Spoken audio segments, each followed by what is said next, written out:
റെഡ്മിയുടെ Redmi note 10 സീരീസിൽ പുതിയൊരു smart phone കൂടി ലോഞ്ച് ചെയ്തിട്ടുണ്ട്. Redmi note 10 JE. ഇത് 5G ഒക്കെ സപ്പോർട്ട് ചെയ്യുന്ന ഒരു ഫോണാണ്. പിന്നെ ഇന്ത്യൻ മാർക്കറ്റിനെ അത്രയും എക്സൈറ്റഡ് ആവേണ്ട ഒരു ഫോണൊന്നുമല്ല റെഡ്മി നോട്ട് 10 JE എന്ന ഫോണ്. എന്തായാലും ഈ ഒരു വീഡിയോയിൽ നമ്മൾ നോക്കാൻ പോകുന്നത് റെഡ്മി നോട്ട് 10 JE എന്ന ഫോണിൻ്റെ വിശേഷങ്ങളാണ്. ആദ്യം നമ്മൾ ഈ ഒരു ഫോണിൻ്റെ ഫീച്ചേഴ്സൊക്കെ നോക്കുകയാണെങ്കിൽ റെഡ്മി നോട്ട് 10 JEയിൽ 6.5 ഇഞ്ചിൻ്റെ ഫുൾ HD+ ഡിസ്പ്ലേ ആണ് വരുന്നത്. ഇതിൽ AMOLED ഡിസ്പ്ലേ ഒന്നും കൊടുത്തിട്ടില്ല. IPS LCD പാനലാണ് ഈ ഫോണിൽ ഉപയോഗിച്ചിരിക്കുന്നത്.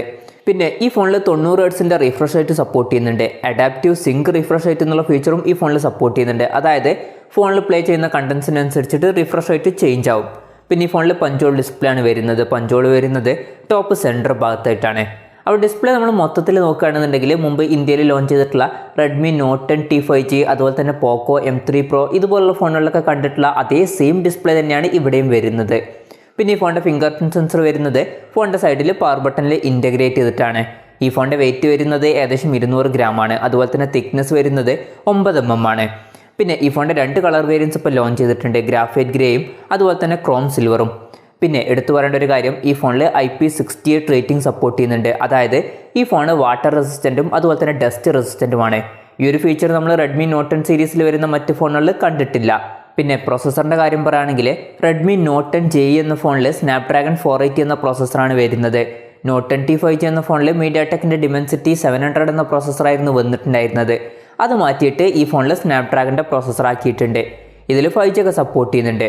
പിന്നെ ഈ ഫോണിൽ 4 GB റാമാണ് വരുന്നത്. അതുപോലെ തന്നെ 64 GB ഇൻറ്റേർണലും വരുന്നുണ്ട്. LPDDR4Xൻ്റെ റാമാണ് ഈ ഫോണിൽ ഉപയോഗിച്ചിരിക്കുന്നത്.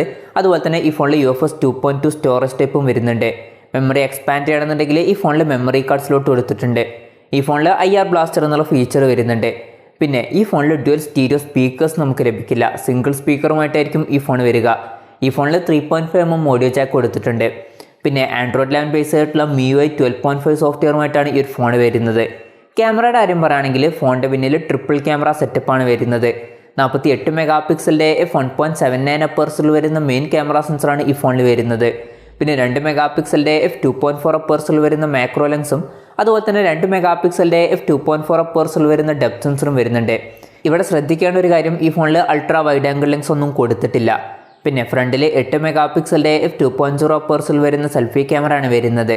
നമ്മൾ നേരത്തെ പറഞ്ഞിട്ടുള്ള റെഡ്മി നോട്ട് 10 T5G അതുപോലെ തന്നെ പോക്കോ M3 Pro എന്നീ ഫോണുകളിൽ ഇതേ ഒരു ക്യാമറ സെറ്റപ്പ് തന്നെയാണ് വരുന്നത്. പിന്നെ ബാറ്ററിയുടെ കാര്യം പറയുകയാണെങ്കിൽ 4800 mAh ബാറ്ററിയാണ് ഈ ഫോണിൽ കൊടുത്തിരിക്കുന്നത്. 18 വാട്ടിൻ്റെ ഫാസ്റ്റ് ചാർജിങ് സപ്പോർട്ട് ചെയ്യുന്നുണ്ട്. Type C ചാർജിങ് പോർട്ടുമായിട്ടാണ് ഈ ഒരു ഫോൺ വരുന്നത്. പിന്നെ ഈ ഫോൺ ഇപ്പോൾ ഇന്ത്യയിൽ ലോഞ്ച് ചെയ്തിട്ടില്ല. ഇപ്പോൾ ജപ്പാനിലാണ് ഈ ഫോൺ ലോഞ്ച് ചെയ്തിരിക്കുന്നത്. ഈ ഫോൺ ചിലപ്പോഴേ ഇന്ത്യയിൽ ലോഞ്ച് ചെയ്യുള്ളൂ. ഇനി ഈ ഫോൺ ഇന്ത്യയിൽ ലോഞ്ച് ചെയ്യുകയാണെങ്കിൽ തന്നെ ഈ ഒരു പേരിൽ ഈ ഫോൺ ലോഞ്ച് ചെയ്യാൻ ചാൻസ് ഇല്ല. കാരണം എൻഡിങ്ങിൽ വരുന്ന JE എന്നുള്ളതിൻ്റെ ഫുൾ ഫോം ജപ്പാൻ എഡിഷൻ എന്നാണ്. ഇന്ത്യയിൽ ഈ ഫോൺ ലോഞ്ച് ചെയ്യുകയാണെങ്കിൽ വേറെ ഏതെങ്കിലും പേരിൽ ലോഞ്ച് ചെയ്യാനാണ് ചാൻസ്. പിന്നെ ലോഞ്ച് ചെയ്യാനുള്ള ചാൻസ് വളരെ കുറവാണ്. എന്തായാലും നമ്മൾ ഓവറോൾ നോക്കുകയാണെന്നുണ്ടെങ്കിൽ ഏകദേശം റെഡ്മി നോട്ട് 10 T5G എന്ന ഫോണിൻ്റെ അടുത്ത് വരുന്ന ഫീച്ചേഴ്സും കാര്യങ്ങളൊക്കെ തന്നെയാണ് ഈ ഫോണിൽ കൊടുത്തിട്ടുള്ളത്. എടുത്തു പറയേണ്ട കാര്യം, പ്രോസസ്സറിൻ്റെ കാര്യത്തിൽ വ്യത്യാസം വരുത്തിയിട്ടുണ്ട്. അതുപോലെ തന്നെ IP68 റേറ്റിംഗ് കൊടുത്തിട്ടുണ്ട്. പിന്നെ ബാറ്ററിയുടെ കാര്യത്തിലും ചെറിയ വ്യത്യാസങ്ങളൊക്കെ വരുത്തിയിട്ടുണ്ട്. അത്രയേ ഉള്ളൂ. പിന്നെ ഈ ഫോണിൻ്റെ വിലയും കാര്യങ്ങളൊന്നും ഇപ്പോൾ അനൗൺസ് ചെയ്തിട്ടില്ല. ഇനി ഇന്ത്യയിൽ ഈ ഫോൺ ലോഞ്ച് ചെയ്യുകയാണെങ്കിൽ തന്നെ ഒരു 14,000 രൂപ പ്രൈസ് റേഞ്ചിലൊക്കെ തന്നെ വരാനാണ് സാധ്യത. എന്തായാലും ഈ ഒരു ഫോണിനെ കുറിച്ചിട്ടുള്ള നിങ്ങളുടെ അഭിപ്രായം ജസ്റ്റ് ഒന്ന് കമൻറ്റ് ചെയ്യുക.